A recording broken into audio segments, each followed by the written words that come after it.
ijambo ry'Imana rirakabaho. Dore amasomo tugiye kuzirikanaho kuri wa gatatu tariki ya 29 Mutarama 2020. Isomo rya mbere ryo mu gitabo cya kabiri cya Samweli, umutwe wa 7, umurongo wa 1 kugeza kwa 17. Zaburi ni ya 89.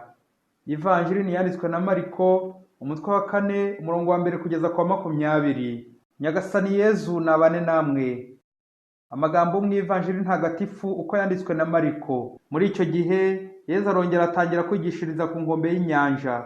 Abantu benshi cyane bamuteranira iruhande, bituma ajya kwicara mu bwato mu nyanja, naho abantu bose bari mu musozi ku nkombe y'inyanja. Yabigishaga byinshi avugira mu migani, maze mu nyigisho ze akababwira ati, nimutege amatwi. Umubibyi yavuye iwe ajya kubiba. Nuko igihe abiba, imbuto zimwe zigwa iruhande rw'inzira, inyoni ziraza zirazirya. Izindi zigwa mu rubuye, ntizahasanga igitaka cyinshi. Nuko zimera vuba, kuko igitaka cyari gike. Izuba rivuye zirashya, ziruma kuko zitari zifite imizi. Izindi zigwa mu mahwa, amahwa arakura arazipfukirana, nuko ntizagira icyo zera.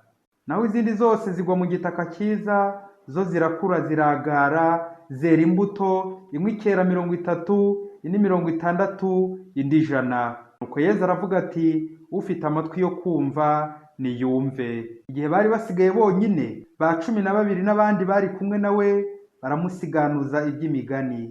Arababwira ati, mwebweho mwahawe kumenya amabanga y'ingoma y'Imana, naho bariya bo hanze byose bibabera urujijo, ku buryo bitegereza ariko ntibabone, bakumva ariko ntibasobanukirwe, kugira ngo badahinduka bagakizwa.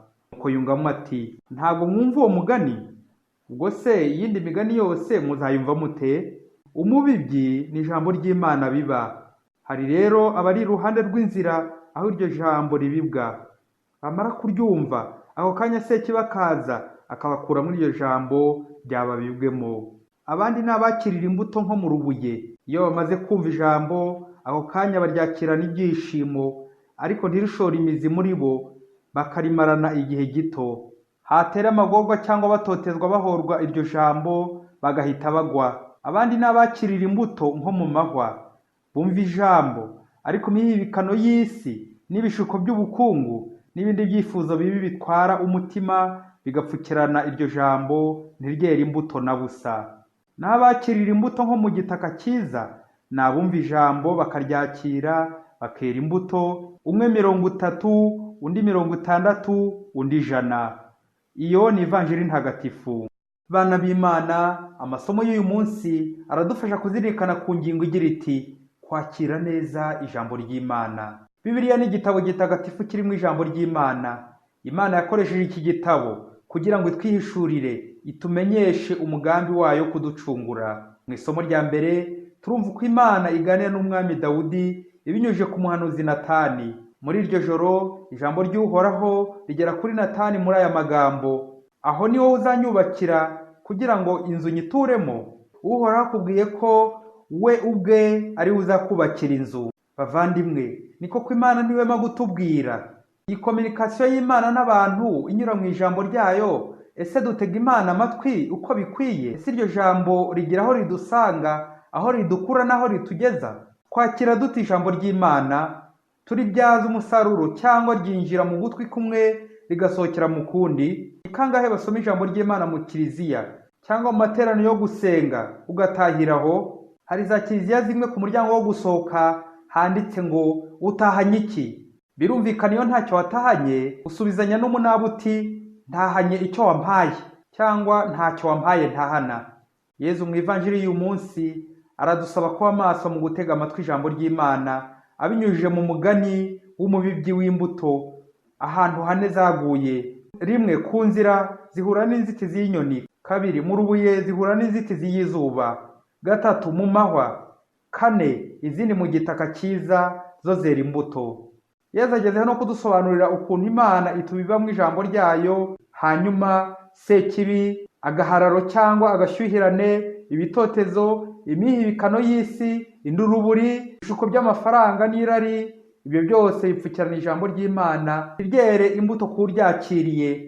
Ariko ubutaka bwiza ni abumva ijambo ry'Imana kandi bakarikurikiza abo bera imbuto nyinshi babaho neza. Ese mubyeyi, ufite Bibiliya mu rugo rwawe? Ni kangahe ujya uyisoma ukazirikana ku ijambo ry'Imana?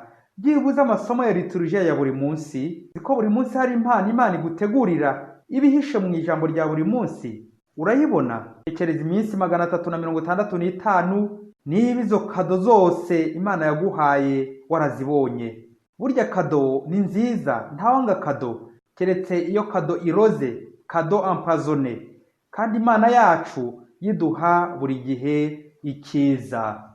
Hari igitabo nigeze gusoma muri Grand Seminaire i Rutongo cyitwa Déjà là, propos sur la prière simple, cyavugaga ku isengesho ryoroheje, cyanditswe na André Simone. Kuri page ya 14 bagaragaza impungenge cyangwa impamvu ebyiri kandi zuzuzanya ijambo ry'Imana ritagera aho rinyeganyeza inkebe z'umutima w'umuntu. Impamvu ya mbere, le bruit. Iryo jambo nta rusaku rigira, riza rihuhera gahoro cyane ku buryo bisaba umutima usanzwe umenyereye kumva, umenya guhunga urusaku n'umwijima. Impamvu ya kabiri, l'absence. Imana itubwirira mu mutima kandi akenshi ntituba duhari, turasiba, turakerererwa, turahunga imitima yacu, turarangara, kandi aho mu mutima ariho Imana ituye. Imana iri muri twe. Bavandimwe bana b'Imana, twagabanyije urusaku koko kandi tukaba mu mitima yacu uko bikwiye, wenda twashobora kumva Imana uko bikwiye. Ntabwo ushobora gutera imbere mu Bukristo niba udashobora kumva Imana ijambo ryayo. Kandi hari abantu benshi muri iki gihe bajya biruka bagiye gushakashaka Imana zivuga ngaho mu byumba, mu rutare no mu butayu, bagashakisha ibitangaza bikomeye, batabibona bagatukwemera. Nyamara nk'uko Mutagatifu Agustina bivuga, turasiga Imana, ntabwo iri kure yacu, iri mu mutima wacu.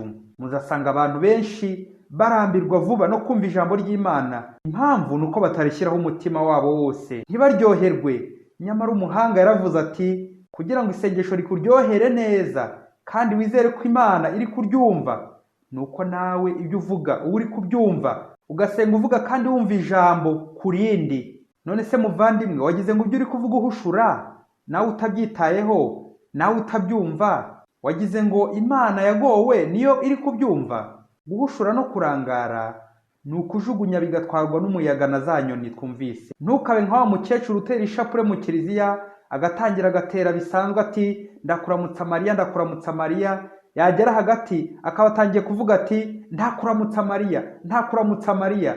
Ye baba we, murumva ko atakiri kuramutsa Mariya, yatangiye gutaramutsa Mariya. Noneho muvandimwe, ubikuye ku mutima, uyu munsi fata umugambi wo gusoma no gutega amatwi ijambo ry'Imana rya buri munsi. Harimo ibanga rikomeye, harimo impano Imana idutegurira, za kado zo kwisubiraho, kwigororana n'Imana, amahirwe Imana iduha, gutera imbere mu Bukristo, kwera imbuto nziza kandi nyinshi iminsi yose, kuburirwa n'Imana n'ibindi byinshi byiza by'Imana. Ijambo ryawe Nyagasani ni ukuri n'ubugingo, rirakabaho.